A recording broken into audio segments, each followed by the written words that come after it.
এইমাত্র ওসমান হাদির খনি ফয়সাল 127 কোটি টাকা সহ ধরা পড়ল। এমনকি তার সাথে সাথে মির্জা আব্বাসও গ্রেপ্তার। ওসমান হাদির উপর সন্দেহভাজন হামলাকারী ফয়সাল করিমের মৃত্যুদণ্ড দিয়েছে আদালত। রাষ্ট্র উপদেষ্টার দপ্তর থেকে এই ঘটনাকে তুচ্ছ-তাচ্ছিল্য করা হয়েছে। তারা মনে করেছে যে ওসমান হাদির ঘটনাকে তারা ধামাচাপা দিয়ে দিবে।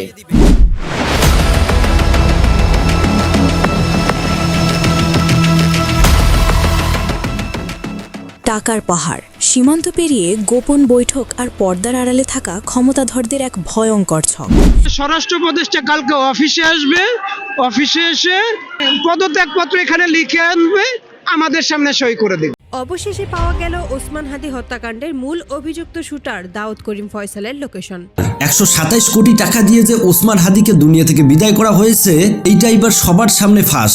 শেষ পর্যন্ত ফাঁসির হাত থেকে কোনো মতেই রক্ষা পাবে না এই ফয়সাল সহ তার সাথে যত জড়িত ছিল সবাই। প্রিয় দর্শক, আজকের এই ভিডিওতে দেখতে পারবেন কিভাবে এতগুলো টাকা নিয়ে কিভাবে মেরেছে ওসমান হাদিকে, তাছাড়াও মির্জা আব্বাস কিভাবে এই ফয়সালকে লুকিয়ে রেখেছে, কেন বাংলাদেশের আইন সংস্থা ফয়সালকে খুঁজে পায়নি। তো চলুন এর আসল সত্য জেনে আসি।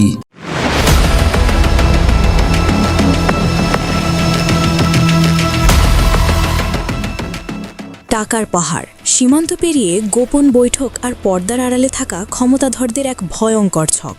একটি হত্যাকাণ্ড কি কেবলই আক্রোশ, নাকি এর গভীরে লুকিয়ে আছে রাষ্ট্র ক্ষমতার পালাবদলের নীল নকশা? শুটার ফয়সালের অ্যাকাউন্টে কোটি কোটি টাকার রহস্যময় লেনদেন আর সিঙ্গাপুরের সেই গোপন বৈঠক, কি ঘটেছিল সেখানে? আওয়ামী লীগের হেভিওয়েট নেতাদের সাথে বিএনপি নেতা মির্জা আব্বাসের নাম কেন একই সমীকরণে? গোয়েন্দা তথ্যে উঠে আসা 218 কোটির চেক আর দুবাই কলকাতার সেই গোপন আস্তানা এখন টক অফ দ্য কান্ট্রি। নির্বাচনের ঠিক 36 দিন আগে কেন অস্থির হয়ে উঠছে সীমান্ত আর রাজপথ? কারা ছিল এই কিলিং মিশনের মাস্টার মাইন্ড, আর কারা যোগান দিয়েছে এই বিপুল অর্থের? সব জল্পনার অবসান ঘটিয়ে আজ উন্মোচিত হবে হাতি হত্যার পেছনের হাড় হিম করা সেই সত্য কাহিনী। হাতি হত্যার তদন্তে নামতেই বেরিয়ে আসছে একের পর এক রাঘব বোয়ালদের নাম, যা পুরো দেশকে নাড়িয়ে দিয়েছে। তদন্তকারীদের দাবি, গত 6 মাস ধরে অত্যন্ত সুপরিকল্পিতভাবে এই হত্যাকাণ্ডের ছক তৈরি করা হয়েছিল। রিমান্ডে থাকা এই নেতার কাছ থেকে পাওয়া তথ্যগুলো এখন গোয়েন্দা সংস্থার প্রধান অস্ত্র হয়ে দাঁড়িয়েছে। প্রাথমিক জিজ্ঞাসাবাদে বেরিয়ে এসেছে এক অদ্ভুত লুকোচুরির গল্প, যেখানে প্রশাসন আর রাজনীতি মিলেমিশে একাকার। কেবল একজন শুটার নয়, এই মিশনের পেছনে কাজ করেছে দেশি ও বিদেশি একাধিক প্রভাবশালী সিন্ডিকেট। এখন প্রশ্ন উঠছে, বিরোধী শিবিরের নেতার সাথে প্রশাসনের ভেতরের কারো কোনো গোপন সমঝোতা ছিল কিনা? গোয়েন্দা তথ্যের সবচেয়ে চমকপ্রদ অধ্যায়টি শুরু হয় গত জুলাই মাসের 21 তারিখে সিঙ্গাপুরের একটি হোটেল থেকে।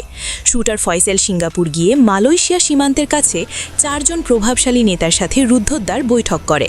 সেই বৈঠকে উপস্থিত ছিলেন পলাতক আওয়ামী লীগ নেতা জাহাঙ্গীর কবির নানক এবং সাবেক এমপি ইলিয়াস মোল্লা। যুবলীগ নেতা তাইজুল ইসলাম বাপ্পিও সেই আসরে যোগ দিয়ে কিলিং মিশনের চূড়ান্ত ছক অনুমোদন করেন।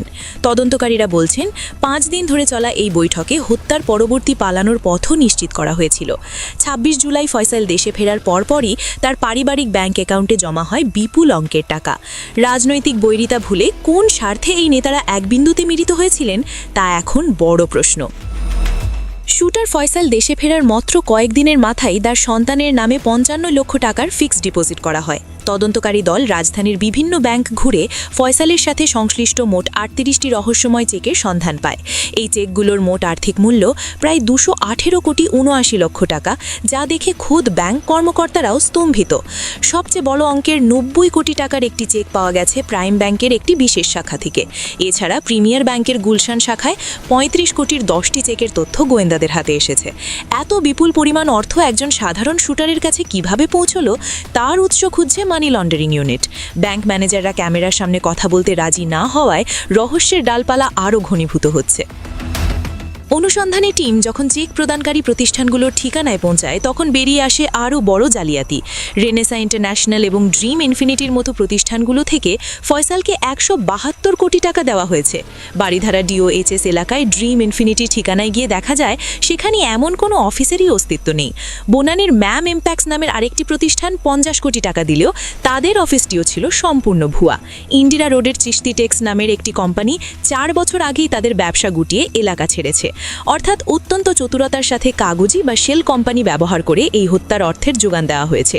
7টি ভুয়া প্রতিষ্ঠান ছাড়াও 6 জন অজ্ঞাত ব্যক্তি ব্যক্তিগতভাবে কোটি কোটি টাকা ফয়সালকে প্রদান করেছে। হত্যাকাণ্ড ঘটানোর পর অপরাধীরা যাতে অনায়াসেই সীমান্ত পার হতে পারে তার পূর্ণ দায়িত্ব ছিল আমিরুল ইসলামের। আমিরুল ইসলাম হলেন বিতর্কিত যুবলীগ নেতা তাইজুল ইসলাম বাপ্পির আপন ভগ্নিপতি ও প্রধান সহযোগী। গোয়েন্দা রিপোর্ট বলছে দালাল ফিলিপের সহায়তায় হালুয়াঘাট সীমান্ত ব্যবহার করে ভারতে পাড়ি দেয় খুনিরা। হত্যার রাতেই ফয়সাল ও আলমগীর অত্যন্ত গোপনীয়তার সাথে সীমান্ত অতিক্রম করে নিরাপদ আশ্রয়ে চলে যায়। এই পালানোর পথ তৈরি করতে মিরপুর ও রূপনগর এলাকার স্থানীয় কিছু প্রভাবশালী ব্যক্তি সরাসরি কাজ করেছে। বর্তমানে আমিনুল গ্রেফতার থাকলেও বাপ্পির অবস্থান নিয়ে শুরু হয়েছে এক নতুন আন্তর্জাতিক লুকোচুরি।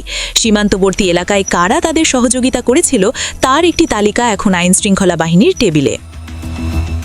যুবলীগ নেতা বাপ্পির অবস্থান শনাক্ত করতে গিয়ে জানা যায় তিনি দীর্ঘদিন ধরে কলকাতার একটি ফ্ল্যাটে আত্মগোপনে আছেন। কলকাতার রাজারহাট এলাকার একটি 4তলা ভবনের নিচের তলায় তিনি অত্যন্ত সতর্কতার সাথে বসবাস করছেন। সেখানে তার সাথে আওয়ামী লীগের আরও 4-5 জন সক্রিয় কর্মী রয়েছেন যাদের বিরুদ্ধে একাধিক মামলা রয়েছে। অনুসন্ধানে দেখা যায় তারা সেখানে নিজেদের পরিচয় লুকিয়ে পুলিশ বা প্রশাসনের লোক হিসেবে পরিচয় দিচ্ছেন। সেই আস্তানায় উজ্জ্বল, সাজেদুল এবং ওমরের মতো যুবলীগ নেতাদের উপস্থিতিও নিশ্চিত হওয়া গেছে। বাপ্পি সেখানে অবস্থান করলেও সরাসরি কারো সামনে আসছেন না এবং অত্যন্ত সুরক্ষিত যোগাযোগ মাধ্যম ব্যবহার করছেন।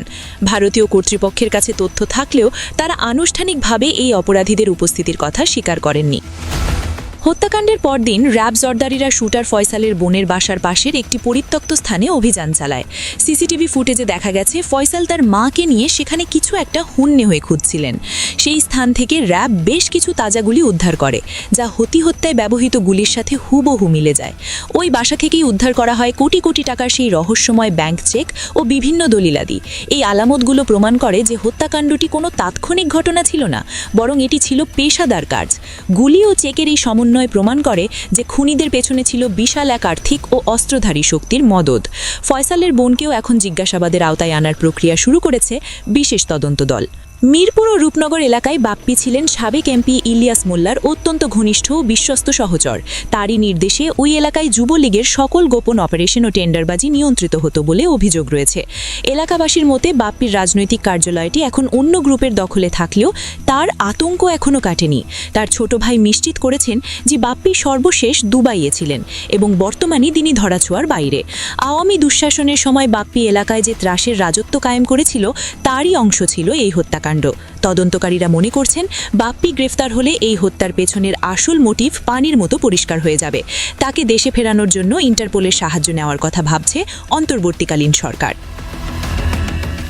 218 কোটি টাকার এই বিশাল লেনদেন এখন সিআইডির মানি লন্ডারিং ইউনিটের প্রধান মাথা ব্যথার কারণ। সিআইডি প্রধান জানিয়েছেন এই বিপুল পরিমাণ অর্থ কেবল একজন ব্যক্তিকে হত্যার জন্য দেওয়া হয়নি, এর পেছনে আরও বড় কোনো নাশকতামূলক পরিকল্পনা বা রাষ্ট্রবিরোধী মিশন ছিল কিনা তা খতিয়ে দেখা হচ্ছে। ইস্যু করা চেকগুলোর দাতা ও গ্রাহিতার মধ্যে সম্পর্ক এবং অর্থের প্রকৃত উৎস উন্মোচন করা হবে। ইতোমধ্যেই 11টি ব্যাংকের সংশ্লিষ্ট হিসাবগুলো ফ্রিজ করার জন্য বাংলাদেশ ব্যাংককে চিঠি দেওয়া হয়েছে। যে কোনো সাধারণ অপরাধীর পক্ষে এত বড় অঙ্কের লেনদেন করা অসম্ভব বলে মনে করছেন বিশেষজ্ঞরা।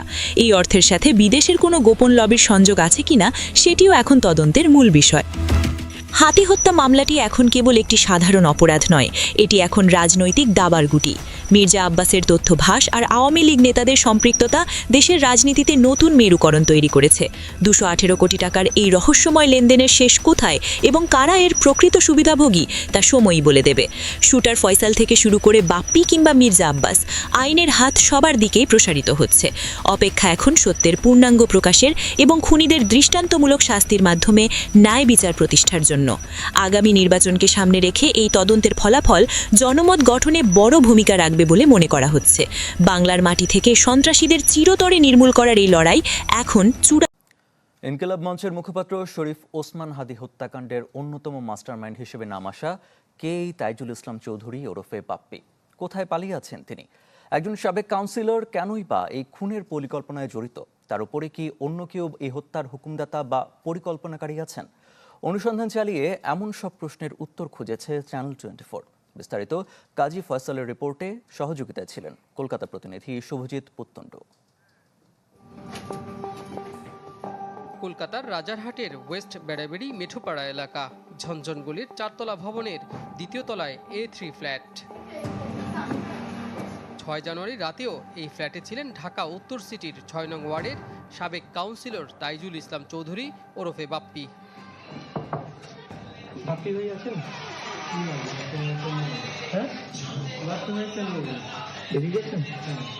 বাপ্পিকে পাওয়া না গেলেও ওই ফ্ল্যাটে দেখা মেলে পলাতক শেরেবাংলানগর থানা স্বেচ্ছাসেবক লীগের সাধারণ সম্পাদক মুশফিকুর রহমান উজ্জ্বল, একই থানার স্বেচ্ছাসেবক লীগের সহসভাপতি সজিবুল ইসলাম এবং ঢাকা বিশ্ববিদ্যালয় ছাত্রলীগের সাবেক সাধারণ সম্পাদক ওমর শরীফের।